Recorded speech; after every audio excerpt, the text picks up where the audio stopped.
Sun TV சீரியலுக்கு போட்டியாக Vijay TV தொடர்ந்து எக்கச்சக்கமான சீரியல்களை ஒளிபரப்பு செய்து வருகிறார்கள். ஆனாலும் சன் டிவிக்கு டஃப் கொடுக்கும் அளவிற்கு விஜய் டிவியில் போட்டி போட முடியவில்லை. காரணம், சன் டிவி சீரியலில் ஏதாவது ஒரு நாடகம் மக்களிடம் வரவேற்பை பெறாமல் டிஆர்பி ரேட்டிங்கில் அடிவாங்கிவிட்டால் உடனே அந்த சீரியலை தூக்கி அதற்கு பதிலாக புது சீரியலை கொண்டு வந்து விடுவார்கள். இதுதான் சன் டிவி சீரியலின் வெற்றியின் ரகசியமாக பார்க்கப்படுகிறது. தற்போது இந்த ரூட்டையே ஃபாலோ பண்ணும் விதமாக விஜய் டிவியும் புத்தம் புது சீரியல்களை கொண்டு வரப்போகிறார்கள். அந்த வகையில் தற்போது கதையே இல்லாமல் மட்டமாக ஓடிக்கொண்டு வரும் பாக்கியலட்சுமி சீரியலுக்கு முடிவு கட்டப் போகிறார்கள். இந்த சீரியல் இந்த மாத இறுதிக்குள் முடியப் போகிறது. அதே மாதிரி விஜய் டிவி சீரியல் ஹீரோ திரவியம் நடித்து வரும் வீட்டுக்கு வீடு வாசப்படி சீரியலும் டிஆர்பி ரேட்டிங்கில் மோசமான புள்ளிகளை பெற்றிருக்கிறது. இந்த சீரியலையும் முடிவு கட்டப் போகிறார்கள்.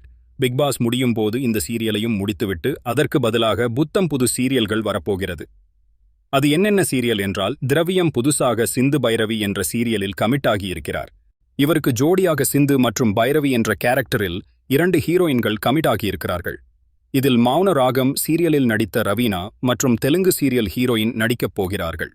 இதனைத் தொடர்ந்து மோதலும் காதலும் சீரியலில் விக்ரம் கதாபாத்திரத்தில் நடித்த சமீர் புதுசாக கமிட்டாயிருக்கும் பூங்காற்று திரும்புமா என்ற நாடகம் பிக் பாஸ் முடிந்தவுடன் ஒளிபரப்பாக போகிறது. இதில் இவருக்கு ஜோடியாக விஜய் டிவியில் சமீபத்தில் முடிந்து போன முத்தழகு சீரியலில் நடித்த முத்தழகுதான் கமிட் ஆயிருக்கிறார். அடுத்ததாக சன் டிவியில் எதிர்நீச்சல் நாடகத்தின் மூலம் பிரபலமான மதுமிதா என்கிற ஜனனி விஜய் டிவியில் ஐயனார் துணை என்ற நாடகத்தில் நடித்து வருகிறார். இவருக்கு ஜோடியாக விஜய் டிவி சீரியல் ஹீரோ முன்னா என்ற நடிகர் கமிட் ஆகியிருக்கிறார். அந்த வகையில் விஜய் டிவியில் இந்த 3 சீரியல்களும் புத்தம் புதுசாக ஒளிபரப்பாக போகிறது.